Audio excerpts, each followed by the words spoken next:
kepalaku, kulipat kedua kakiku, bersujud di hadapanmu, naikkan doa permohonanku.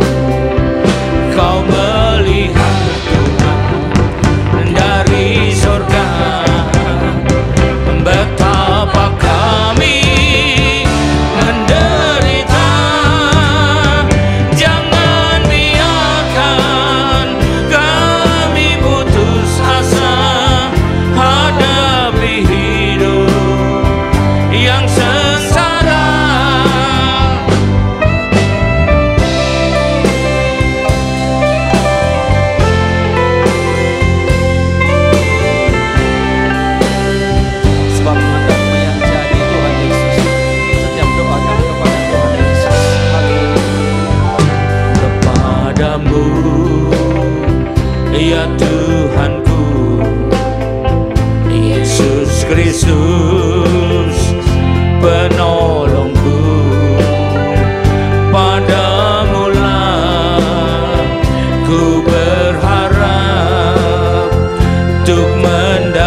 jadi mempelaimu, agar layak jadi mempelaimu, agar layak jadi mempelaimu.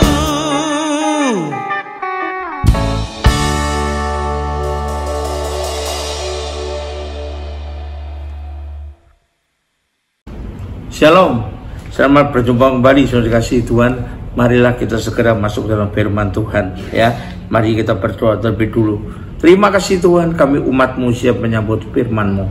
Urapilah kami semua dan urapi hamba-Mu yang akan menyampaikan firman ini, agar firman ini tidak kembali dengan sia-sia, boleh tumbuh dalam hidup kami dan menghasilkan buah yang baik dan berlipat ganda, yaitu sampai 30 kali, 60 kali, bahkan 100 kali ganda.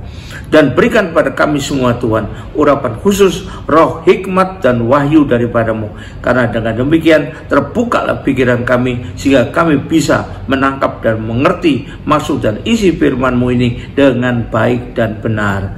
Terima kasih Tuhan, kami siap sambut firman-Mu ini hanya dalam satu nama yang berkuasa, yaitu nama-Mu, Tuhan Yesus Kristus. Haleluya, amin. Nah, sekali lagi shalom kasih Tuhan. Mari kita persiapkan diri kita untuk segera masuk dalam firman Tuhan. Tema dari firman Tuhan hari ini saya persiapkan yang bertemakan menjadi hamba yang baik ya. Menjadi hamba yang baik. Apa pengertian sebetulnya? Seorang hamba itu adalah orang yang mengabdi kepada tuannya. Nah, ini hamba ya, mengabdi pada tuannya. Jadi hamba pasti punya tuan, dan mungkin hamba pada dirinya sendiri. Yang kedua, dia adalah orang yang mengerjakan pekerjaan yang diperintahkan atau ditugaskan oleh tuannya. Itu tugas seorang hamba, bukan mengerjakan pekerjaan sendiri ya. Berikutnya, bahwa orang yang atau siapapun yang punya hak atas dirinya itu adalah tuannya semata, bukan orang lain ya. Nah, apalagi kalau dia beribrat pada zaman dulu. Yang berikutnya, seorang hamba tidak bisa, tidak boleh untuk menolak atau membantah kehendak tuannya dan sebagainya. Ini adalah tentang seorang hamba. Nah, kita ini saya mau katakan juga adalah hamba. Hambanya hamba Tuhan. Nah, ini ya. Mengapa?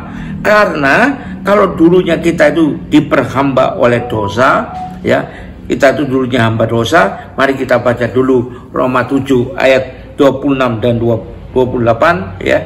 26 dan 20. Ayat 20 mengatakan, jadi jika aku berbuat apa yang tidak aku kendaki, maka bukan lagi aku yang berbuatnya, tapi dosa yang diam di dalam aku. Bukan cuma diam dalam aku. Ayat 20 mengatakan lagi seterusnya. Mari kita baca. Jadi dengan akal budiku aku melayani hukum Allah, tapi dengan tubuh insaniku aku melayani hukum dosa. Melayani berarti menjadi hamba. Siapa yang dilayani? Hukum dosa. Berarti siapa tuannya? Dosa. Nah, ini jadi berarti dulu kita adalah hamba dosa atau masuk dalam perhambaan dosa ya. Tapi kemudian kita ditebus oleh Tuhan Yesus. Pada peraturan zaman dulu, kalau ada hamba atau budak yang tertekan oleh tuan yang jahat, maka orang kasihan dan mau bebaskan dia, ditebus berarti dibeli. Maka berubahlah dia status dari hamba orang itu dulu menjadi hamba yang penebus yang baru. Karena penebus kita adalah Yesus, maka kita adalah juga hambanya Yesus. Nah, itu kita perlu pahami, kita adalah hamba Tuhan karena kita telah ditebus dengan darahnya ya. Jika kita dilepaskan dari perhambaan yang berat itu, dengan demikian kita berubah beralih menjadi hamba Tuhan ya, karena telah ditebus olehnya.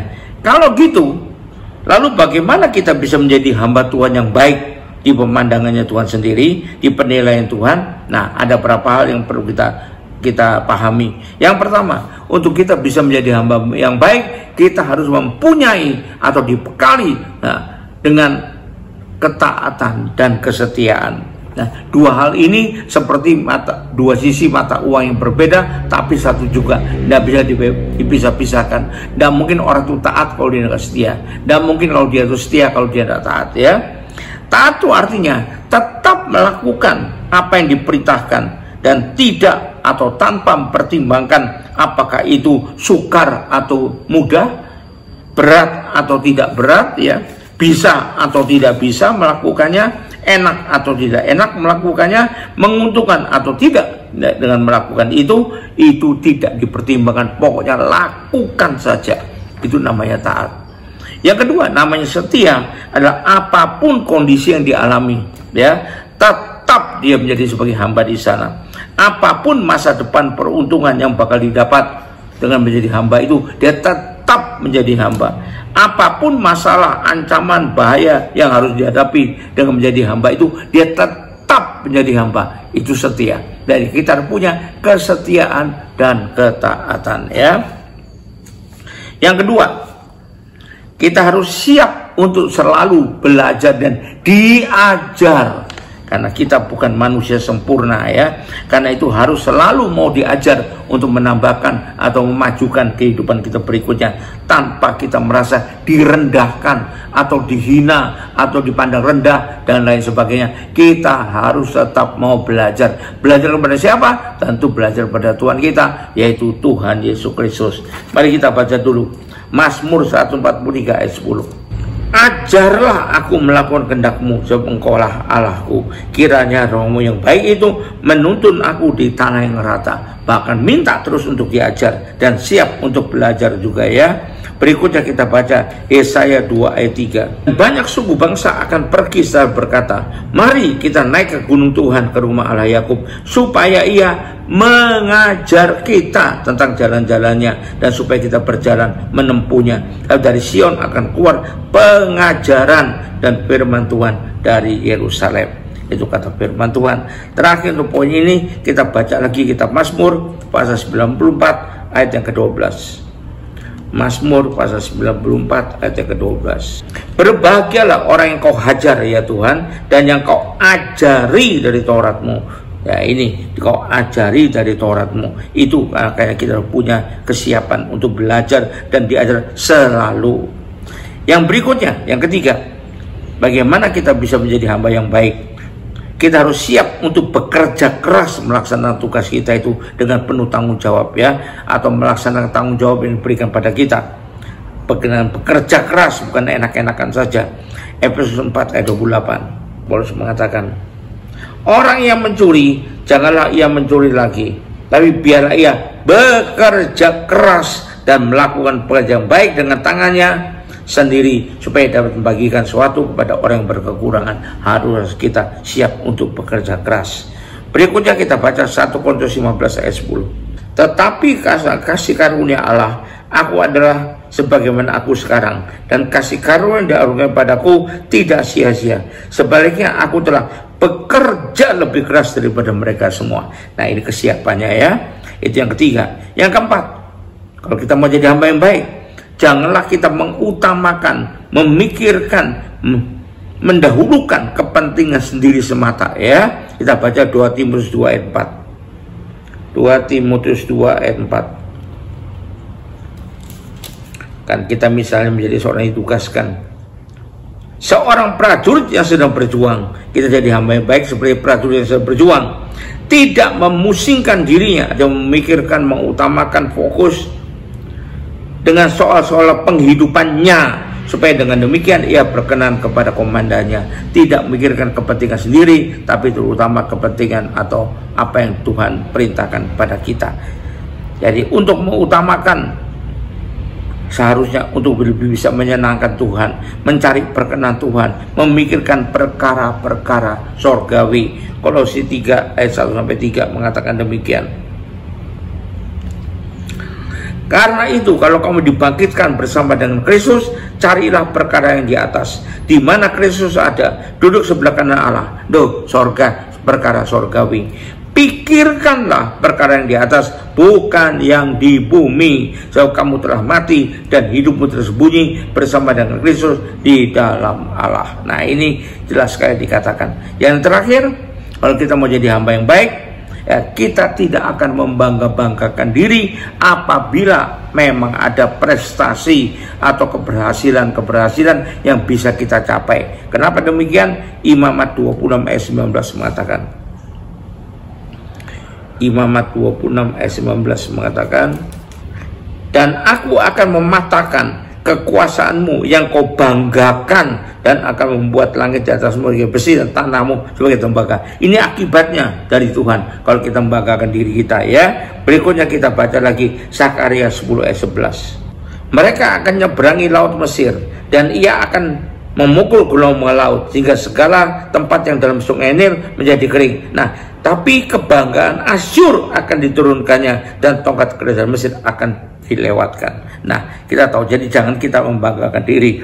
Kebanggaan yang benar hanya bila dan hanya bisa ada apabila karena ada kuasa dan pertolongan Tuhan. Yesaya 13 ayat 11 mengatakan, mari kita baca Yesaya 13 ayat 11. Pada dunia akan kubalaskan kejahatannya, dan kepada orang-orang fasik kesalahan mereka. Nah, kesombongan orang-orang pemberani akan kuhentikan, dan kecongkakan orang-orang gagah akan kupatahkan. Ini kebanggaan-kebanggaannya, ya. Firman Tuhan juga mengajarkan, bukan karena kekuatan kita, bukan karena perkasaan kita, bukan karena gagah kita, tapi oleh karena kuasa Roh-Mu ya Tuhan. Itu Zakaria 4 ayat 6, ayat yang sangat terkenal ini. Zakaria 4 ayat 6 mengatakan dengan jelas, maka berbicara ia, katanya, inilah firman Tuhan kepada Zerubabel, bunyinya, bukan dengan keperkasaan, bukan dengan kekuatan, melainkan dengan Rohku, firman Tuhan semesta alam. Jadi jangan Anda melakukan sesuatu. Jadi apa dong kesimpulannya? Berarti kalau kita ingin menjadi hamba yang baik di mata Tuhan, kita perlu punya ketaatan dan kesetiaan yang sungguh-sungguh. Yang kedua, kita perlu siap untuk selalu diajar dan siap untuk terus belajar berapapun umur kita, ya. Yang ketiga, siap untuk bekerja keras dan melaksanakan tanggung jawab yang diberikan oleh Tuhan kepada kita. Yang keempat, dengan tidak mengutamakan kepentingan sendiri, tidak mikirkan kepentingan sendiri saja, ya, tapi kepentingan surgawi. Berikutnya yang terakhir, dengan tidak pernah akan bisa membanggakan apabila memang kebetulan ada prestasi atau keberhasilan yang bisa dicapai. Karena itu bukan karena kekuatan kita, bukan karena keperkasaan kita, bukan karena kehebatan kita, tapi karena kuasa Roh-Mu. Haleluya, puji Tuhan. Ya, mari kita akhiri ibadah ini dengan terima berkat dari Tuhan. Mari angkat dua tanganmu, terima berkat Tuhan. Kembalilah ke aktivitas masing-masing dengan berkat terbaik dari Allah Bapa di sorga, dengan kasih karunia dan damai sejahtera dari Tuhan kita Yesus Kristus, juga dengan persekutuan, pertolongan, penghiburan, kekuatan, dan terutama urapan yang penuh dari Roh Kudus yang menyertai kita mulai saat ini sampai sepanjang tahun ini, sampai Maranatha Tuhan Yesus datang kembali. Yang sudah terima berkat ini sama-sama katakan amin. Haleluya, puji Tuhan. Tuhan berkati.